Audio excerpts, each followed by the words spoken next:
What's going on, guys? Welcome to the Kill Feed. I'm your host, Roger, and today we're going to be talking about a couple different things. We got some roster drama going on, and we got some events going on, so let's hop in.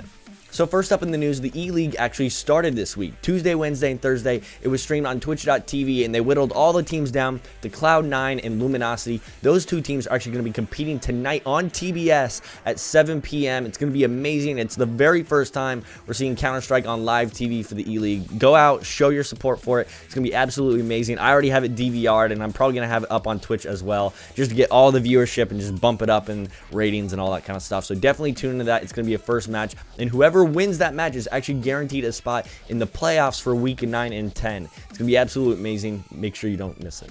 Next up in the news, we actually have a potential leak for the next MOG event. There was an interview between Coed.com and Scumpy from Optic Gaming a couple days ago where they were talking about all of Optic's plans for the summer. So, you know, events, their travels, all that kind of stuff. And Scumpy was about to talk about an MOG event, but then he stopped himself and said, hey, can I talk about this to Hector? And Hector said he wasn't allowed to talk about it because it hasn't been announced yet. So with, you know, that being talked about, it didn't get cut from the final video either. So that went up on YouTube and then, of course, onto Reddit, and everyone was talking about it. So with that kind of time frame, like end of summer-ish, so probably around August, you know, also with the MLG team builder leak that we got a couple weeks ago where it said MLG Orlando, you know, potentially we'll see come August MLG Orlando happening. Now, they only announce these events typically a month, 2 months max ahead of time. MLG Anaheim was the only exception. I think that was around 2 months as well.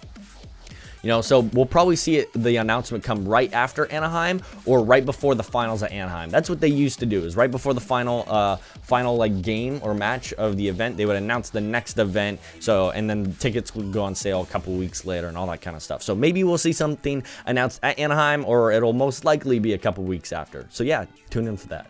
And last up, we actually have 2 players in esports retiring this week. The first one is TP. He was recently on Luminosity, and he actually ended up getting dropped without even knowing about it. He missed the Skype and text messages from his teammates and actually found out through the announcement on Twitter, and he was actually really upset about it. I'll post the link down in the description where he talked about, you know, his situation, his whole career and everything like that. But at the very end, he ended up saying that he's going to be retiring, you know, from here on forward, which this guy is an amazing, like, on-camera personality. He's casted in the past. So I'm sure he'll get a like casting job or analysis job or just something, you know, in Call of Duty esports. But this guy's been competing for a long time.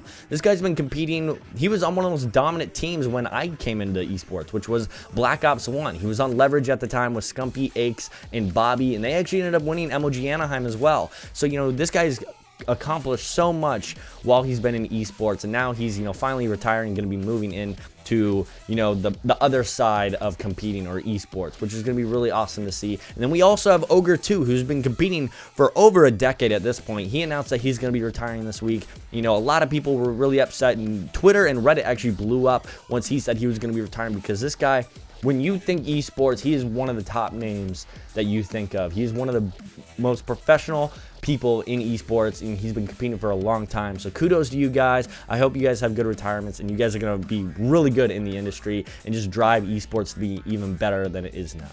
Anyway, that's it for the news today. Thank you guys so much for watching. I really do appreciate it. Check out all of our sponsors down in the description below. And our sponsor of the day is G Fuel. They have amazing flavors. My favorite is probably Blood Orange. It's absolutely amazing. Get a tub of it. You won't regret it. So yeah, thank you guys so much for watching, and I will see you guys next week. Peace.